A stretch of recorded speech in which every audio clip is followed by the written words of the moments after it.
Edgar, bienvenido a esta serie llamada 1983. ¿Cómo surge Entendido a principios de los 80? Bueno, Entendido surge, yo creo que, mira, de una gran rabia y de una gran molestia. Yo creo que el motor que movió todo lo que comenzamos a hacer fue responder a la sociedad en un medio que nos veíamos acosados, que nos veíamos desprestigiados.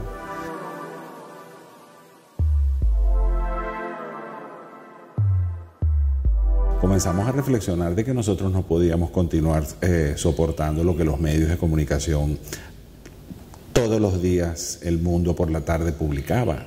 Eso básicamente motiva esa acción, es decir, esa manera homofóbica que tenían varios medios impresos de comunicación. Sí, el tratamiento de la prensa fundamentalmente, bueno, y de segundo, la represión policial que existía en la ciudad, ¿no? Mucho antes entendido, era bien conocido que, por ejemplo, incluso las fiestas privadas eran allanadas. Recuérdate que los llamaban Ballet Rosado. Entonces había una persecución en un país donde la homosexualidad no era delito. Y todo se traducía, al fin y al cabo, en sobornos y cobros de corruptos para que la gente fuera liberada.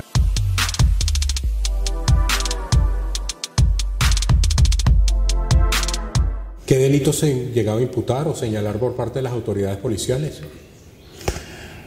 Se aplicaba la ley de vagos y maleantes, que fundamentalmente afectaba a las personas transgénero que ejercían la prostitución en la Avenida Libertador.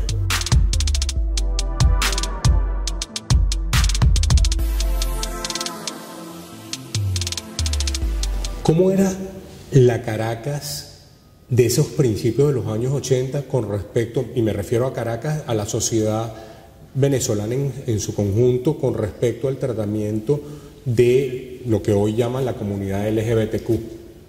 Sí, era muy prejuiciada, había mucha confusión, es decir, no se entendía lo que realmente era la orientación sexual homosexual. Es decir, se pensaba que los homosexuales eran personas que eran transgéneros, por ejemplo.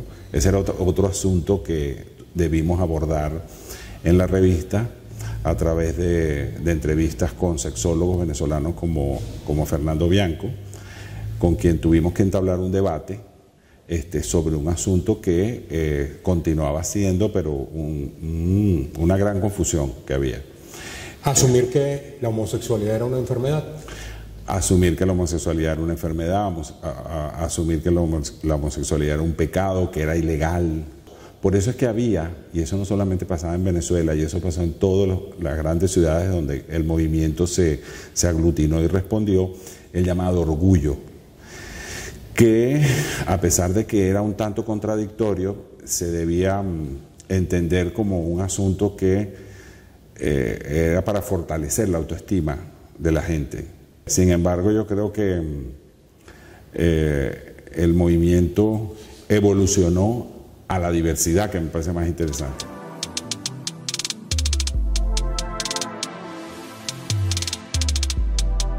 ¿Cuánto tiempo duró esa publicación y ese movimiento?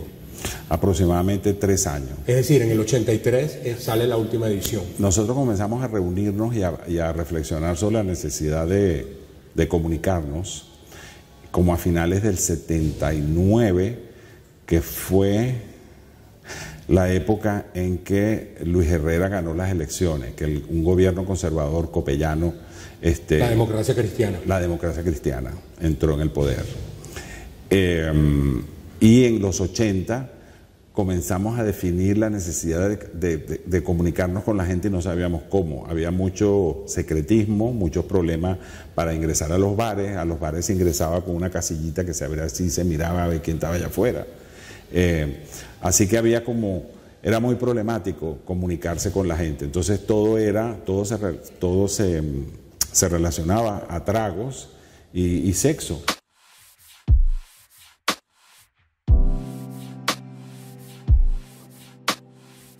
¿Qué lleva a Entendido a cerrar la publicación y todo ese activismo en 1983? Bueno, hubo problemas financieros, hubo problemas... El Viernes Negro. No, problemas financieros nuestros, organizacionales, claro. Sí, fundamentalmente. Nosotros aspirábamos de ser una publicación que circulaba al principio con unas colaboraciones, a veces gratuitos, que le dábamos a la gente, a que se transformara en una publicación como las que había, por ejemplo, en Italia, que circulaba en Italia, o una que circulaba en Francia, que eran publicaciones estrictamente para hombres homosexuales, pero que se autogestionaban con el compromiso del empresariado, vamos a llamar así, homosexual. Pero eso no existió aquí, porque esa solidaridad aquí no se dio. En ese momento, digamos, principios de los 80, empieza a surgir el SIDA. ¿Cómo afrontar, sobre todo cuando vemos que los titulares originalmente no se le llamaba así, sino que se le hablaba sencillamente el cáncer gay, lo que ya implicaba pues señalar al enfermo de una determinada orientación sexual? Exacto, el SIDA también tuvo un impacto muy importante, en su mayoría las personas fallecieron, y en las circunstancias a veces más ignominiosas y más complicadas, y eso dio origen que en 1986 nosotros entonces, después de la debacle económica y la del VIH, empezáramos con Acción Ciudadana contra el SIDA, que es una organización que actualmente continúa prestando servicios a personas que viven con VIH, fundamentalmente hombres homosexuales, porque nuestra epidemia sigue siendo una epidemia de casi 20% de población gay y de personas trans en altísimo porcentaje también, como más del 25%.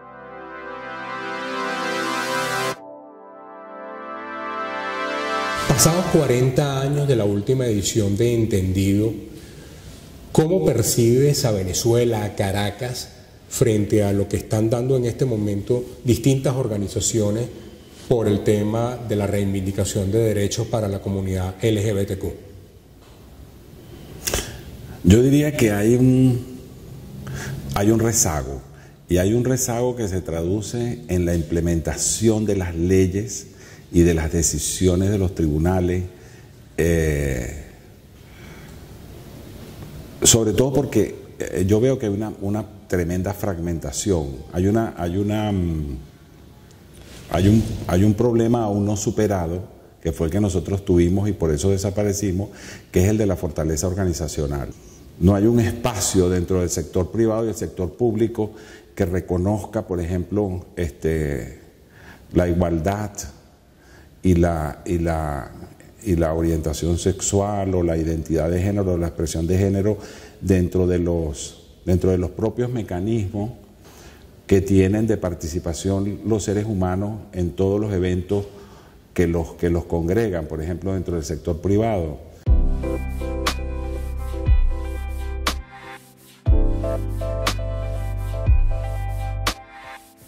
En una entrevista que yo hacía hace un tiempo, me señalaban que uno de los principales obstáculos que afronta la comunidad LGBTQ tiene que ver con el peso de dirigentes evangélicos dentro del oficialismo y de cierta variante dentro del mundo católico, sobre todo vinculada al Opus Dei en la oposición, como para poder aprobar, por ejemplo, la ley del matrimonio igualitario. ¿Compartes ese criterio? Totalmente. Hay un lobby político de las iglesias en las que ahí se darán la mano las católicas con las evangélicas por el tema de la familia dentro de la misma Asamblea Nacional.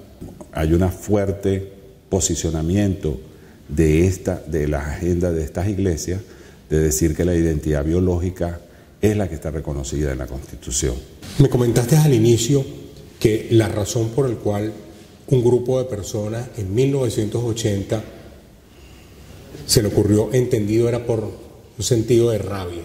¿Consideras que esa rabia está presente 40 años después, en el año 2023? Claro, y más potente ahora. Recientemente un grupo de activistas tuvo que encadenarse con mucha rabia y mucha disputa frente a las oficinas del Defensor del Pueblo para exigir el cumplimiento de promesas de hace más de 10 años, que están relacionadas al matrimonio igualitario, que están relacionadas a la identidad de género. Bueno, Edgar, muchísimas gracias por haber estado aquí en esta serie 1983. No, gracias a ustedes, chévere.